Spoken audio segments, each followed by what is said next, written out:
Hey everyone, this is Josh here with Invest with Matt, and I wanted to go through the TSSI thoughts pre-earnings. So they report tomorrow after the bell. This is an early date for them. Typically, they're reporting closer to the middle of the month. I think the estimates were anywhere from the 13th through the 21st of August was expected. So coming in on the 6th is a little bit of a surprise.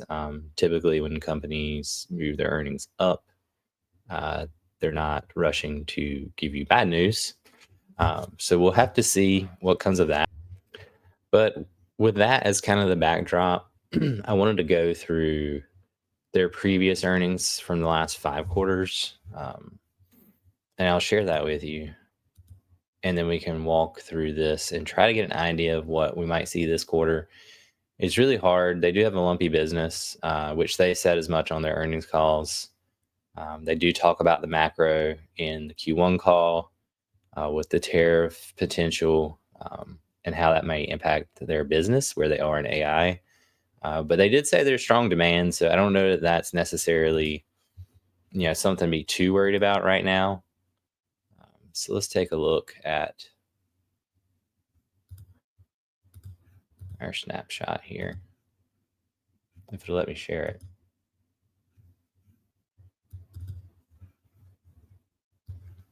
All right.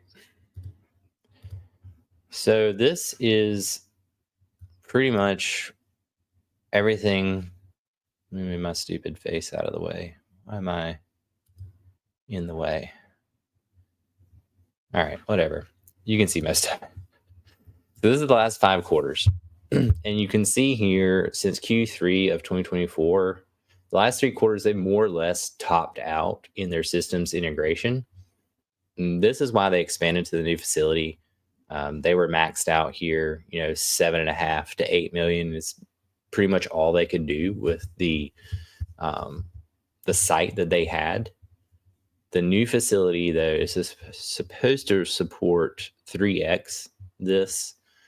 So if you do some quick math, if you assume that, we'll just use the low number, we'll say 7.5 was, 7.5 million is roughly what they would generate previously. If you take that times 3, we know they said they started on the earnings call operating in the new facility May 7th. We don't know how much. We do know that, they were doing some operations then. If you take, the 7.5 times it by 3, and then we'll assume they use over the quarter 0.6 of the capacity. So just a little over half, because if they started in May 7th, then they started in the new facility, a little before the halfway point in the quarter. And you had to factor in the first month they weren't running there. They were still running in the old facility, so they were still generating revenue. So it wasn't like they weren't doing anything prior to May 7th. If you do that, you get a roughly 13.5 million. So I expect us to see, I would like to see 13.5 would be a good number, I think, for systems integration revenue. That would be, year over year from Q1 of last year, you're looking at, what is that? 6x, so over a 600% year over year increase. I think that'll look really nice. It'll also be almost, not quite, like 40% quarter over quarter. Let's see if we divide that by 7.5. Yeah, 1.8. So 1.8x, almost 2x quarter over quarter. So that'll look good for system integration revenue. And this is important because systems integration is way higher margin. It's almost 10x the margin business. And you're like, well, what is margin? Margin is what to keep after, they pay out all the expenses and operating the CapEx stuff, employees. So if they are keeping, 40% of this 13.5 million, let me see what that is. 5 times 0.4. So yeah, they keep around, it's like mid 30s to 40% is the operating margin for system integration. So they would net, of that 13.5 million that they make in the quarter, they would net 5.4 million in income. So that's money into their pocket when everything's said and done. That's good because, last quarter, I think they were only near 4 million. And that was 4 million for everything. That was procurement and systems integration revenue. So this is just, they'll already be up quarter over quarter if they can hit these marks just for systems integration. And granted, this site's only been running for roughly half the quarter. So you have to think ahead before looking. Don't think about right now. Don't look at just these earnings. Think, well, if they only ran half this quarter and they're at full operational capacity next quarter, this number is going to be much larger. I think it'll be closer to like 22 million. And if they are netting, 0.4 of that, they're almost at 10 million in net income in just systems integration revenue, which is over 2x where they were in Q1 of this year. And that's just over 2 quarters, right? I think it might cap out there. I don't know beyond that. Like, we're just assuming 3x. I think they said that the new site, with the way it's set up, could be it's 3 times the square footage. But I think what they really said was it could increase their revenue streams 3 to 5x. So the size of the facility isn't necessarily 1-to-1 with how much they'll actually be able to generate when it comes to revenue. But I'm assuming 3. I'm saying 3x because it's on the low end of the number they gave. I'm trying to be conservative, which I think is always wise in investing. I like to think of things from a conservative and worst case and then kind of work your way up from there. So I think it's feasible for 5 million in systems integration revenue, like net income this quarter. And that would be big. That would already put them over the net income they had last quarter, which means their EPS will be higher than it was previous quarter. Now, procurement revenue here, you see there's a huge spike in Q1, and they kind of talk about this on the earnings call. They talk about the business being lumpy. I think this is the lumpy side of the business. I think systems integration will be less lumpy, which is why they want to get it. Well, it's less lumpy and it's higher margin, which is why they want to move in this direction. Procurement will always be there, but it's kind of just a filler, like to give them some additional revenue. You see last quarter, it was 90 million. Previously, you were like 40, 60 million. The big jump from Q1, Q2 is just the AI narrative of last year. And you're really seeing it play out when you look at the hyperscalers CapEx. You saw Microsoft and Meta both actually increase CapEx spend projections. You're seeing things like Zuckerberg is offering, a single dude trying to poach a single guy, offering him like $1 billion salary. So there's a lot of money in the system, and a lot of it's going towards AI, and TSSI is going to be a direct beneficiary of that. But back to procurement revenue, I don't think we see 90 million again this quarter. And here's why. I think because of tariff concerns in the first quarter of this past year, companies were ordering stuff ahead of the tariffs. I think there was a lot of pull forward in procurement revenue into Q1. Now, tariffs didn't happen until April. So pretty much the whole first quarter, there was like a cloud from, post inauguration to the 1st of April, whether tariffs would happen or not. The question is, because we didn't know if tariffs were going to happen until after April 2nd, when they actually did go into place, well, that's already into Q2. So all of the companies that didn't front run in the first 3 months probably went ahead and started ordering stuff like in April immediately to try and get in ahead of any type of tariff actually being effective. So I don't know. I don't think it'll be as strong, but I could be wrong. If not as many people really pull forward as we thought in the first 3 months, then you'll still get even more pull forward in Q2. Once the tariffs actually hit and people were like, oh shit, this is really happening, go order all these things that we need for our data centers. So that'll be really interesting. I think the key takeaway here is don't worry as much about procurement revenue. Really focus on the systems integration because that's the higher margin business. Procurement is like 4% margin. Systems integration is almost 10x that. So it's not where they're going to make their money is not in procurement. like I said, that's just kind of a base layer for them to have some additional income to support the business. That being said, if procurement is lower, because systems integration is really only going to increase by like, 5 or 6 million, procurement probably going to decrease. There's a chance procurement could come in at like 60 million, and that's a 30 million decrease. So systems integration revenue isn't going to offset procurement if things really were front run fully in Q1 because of tariffs. And a normalization, just looking back at Q4 and Q3, is probably around the 50 million area, right? I mean, that's what we were seeing pre-tariff concerns. So your total revenue is going to come in much lower if that is the case. I mean, we could see, say we get 60 million in procurement, but we only get 13.5 in systems integration. You're looking at 73.5 million. Now that's great, but Wall Street tends to knee jerk about things, especially for a company that nobody follows. They'll see the headline number and they'll see a revenue miss of 20%. What they won't look at, probably immediately at least, is the fact that the real revenue generator of their business is increasing like 100%. And that's the systems integration, and the fact that it is the 10x higher margin business for them. So that's the area that you really want to pay attention to. And now whether, retail traders knee jerk, because I mean, this stock is still like 60% retail owned. Institutions and insiders, I think insiders are like 17%, and then the rest are institutions, own less than half of this stock. So it will move because retail, who holds the majority of the 25 million shares. So that's just my thoughts there on the actual earnings numbers. I mean, I'm looking at it in pre-market here. Let's go see where she's sitting.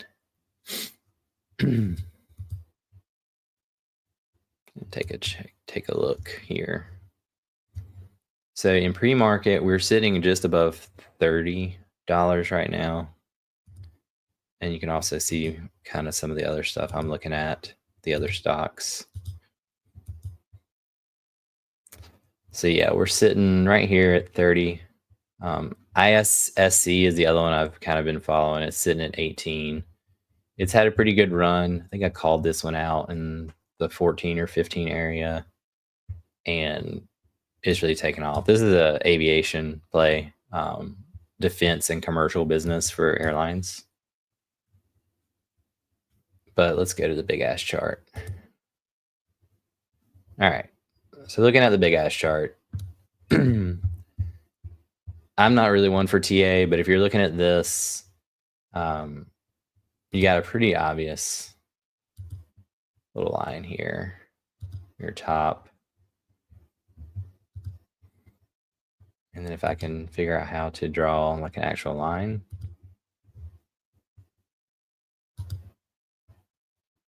Nope, that ain't it. I really thought it was here. There we go. So it's actually kind of breaking out right now. I guess if you want to go to the wicks. And then you can do another trend line from the bottom here. This one's been very consistent for like holding us. So you got this ascending, well, it's really like a giant bull flag, really. And it's coiling and it's tightening. It's just consolidation right now. If it does break out after earnings, I mean, depending on what kind of numbers they come out with, this thing could really move past all-time high. I just don't know how the market's going to interpret this, because I do feel like there's a pretty high probability that revenue misses, but EPS beats, because they're going to make more money in the higher margin part of their business. And it worries me a little bit that it's retail. Like I don't know. It's twofold, right? I like and I don't like that it's majority retail owned. I like that it is majority retail owned, because that means the stock can really move. there will be lots of trading activity and it could like squeeze. I do like it for that fact. I don't like it because there's less stability. It could also crash because retail traders often don't really look into the details of an earnings report, and they might see the revenue number and be like, "Oh God, they missed by 20%. Sell, sell, sell, sell." Well, if they own 60% of the float, I mean, this thing could drop 20%, right? I mean, it could fall through this lower bound and drop back down to $20. I mean, that's the area where there's really strong support here. You can see it consolidated for a couple of weeks at 20, and then it retested it a couple of times too. So that's probably an area you would want to buy if it did fall after earnings for some reason. But the AI narrative is there. Like, I'm not that concerned about the company because they're in the right segment and they've put money, I think, into the right place, which is the data systems integration. That's where they're going to make the most bang for their buck. They do have the $150 million of shares, which at this level is like 5 million shares. So that would be, pretty dilutive into 25 million share float. But if you think about that, even with that dilution, if they were to choose to dilute the 150 million, the float's still only going to be 30 million bucks. And I mean, that's just like nothing. I mean, you're talking like, look, Palantir has like billions of shares, right? And this company would be only 30 million after dilution. So that's another thing I don't think you really worry about. If they do dilute for 150 million, it'll be nice because they'll have no debt whatsoever. They'll be profitable with no debt, and they'll have capital. I think they'd roughly, if they wanted to pay off the new facility, they'd have about $117 million in the bank that they could expand again if they want to. And I'm curious to see like what happens. They'll probably look at the data from this quarter and next quarter, and maybe even another quarter to make sure that the demand's not going anywhere for the data systems integration. And if they're maxed out for a couple of quarters, kind of like they were when we were looking at the last three, where they were maxed out between 7.5 and 8 million in revenue for data systems integration, I think they'll probably dilute so that they can expand again. And if that's why a company is diluting, it's not a bad thing. If you're diluting to stay alive from a position of weakness, yes, that's bad. But if you're diluting from a position of strength so that you can expand quicker than your free cash flow allows you to, because you see the potential and you have to tap into that like now, as opposed to like generating the cash organically and then adding on, that makes sense. And that's a good look for a company. Like, you want to see that. Obviously, as a shareholder, it hurts short term, but I think that's a dip that gets like sucked up immediately if it does come to that. What time is it? So we got 15 minutes to market open today. The last things to really talk about here is just keep an eye on SMCI today after the bell. So they report. They also do some of the same things that TSSI does. Pay attention to their systems integration, part of their business and their procurement.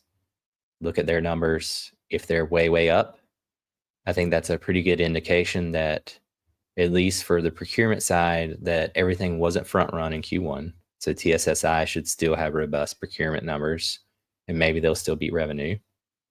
And the other thing is the data systems integration part of the business, which I think is where SMCI really shines.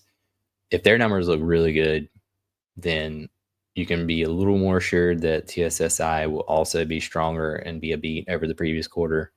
I mean, it's not necessarily one-to-one, but good news for one is good news for the other until proven otherwise.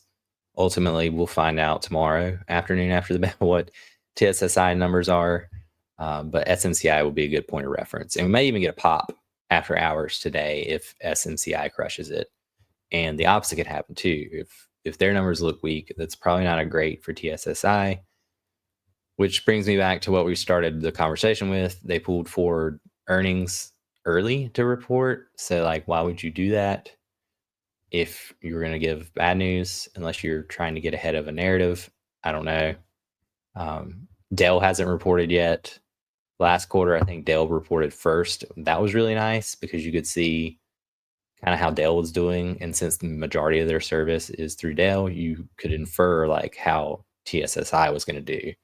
And I actually took out a pretty big position, like 10,000 shares at $8.70 before last earnings, and it doubled after earnings because of the Dell earnings. Like I knew TSSI was going to crush because of that.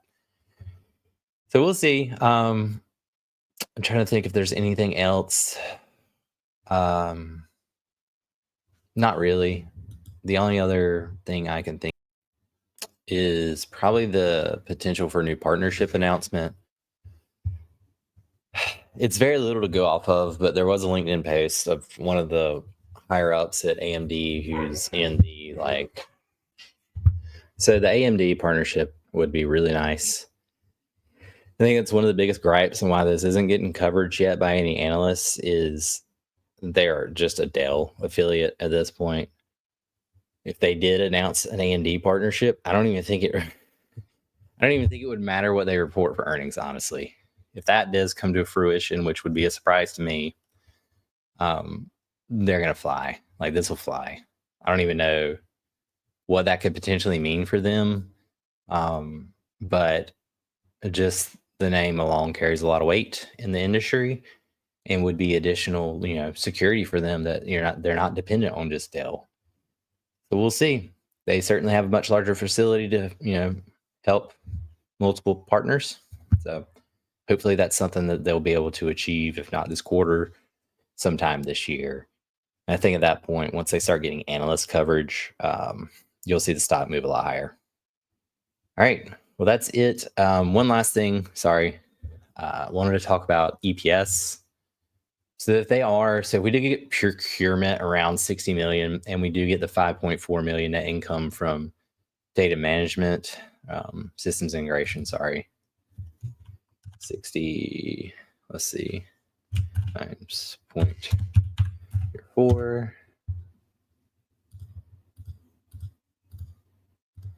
So they generate roughly 2.4 million. So you would be looking at 7.8 million in net income for the quarter if procurement's 60 million. Divided by 25 million shares, your EPS would be about 0.31. If you annualize that, so times 4, you get 1.25 annually at a current share price of 30. So you take 30 divided by 1.25. You get their current EPS forward. This is post Q2 earnings, if I'm right about the numbers. Their forward EPS would only be, for the forward 12 months, would only be 24, which is pretty reasonably valued at $30. But for a company that's growing, 100% quarter over quarter, potentially, or close to it, in their highest revenue segment, they should probably have a higher multiple, especially in this market right now. That multiple could be double. I mean, it could honestly be 48, and that wouldn't be crazy to me, which means the share price would need to be like $60. And that's my ultimate target. I think this thing can get to 50 to $60. It really just comes down to execution. They're right place, right time. They've done the right things so far to improve the business, improve the margins. So it just comes down to Daryl and the company executing. And if they can do that, then this still has a lot of room to the upside. All right, that's it for me. Follow me on X at Oshawa Hill, or you can just search Invest with Meh. I also have a Substack. I do articles. I have a couple on TSSI and other names that I've looked into pretty thoroughly.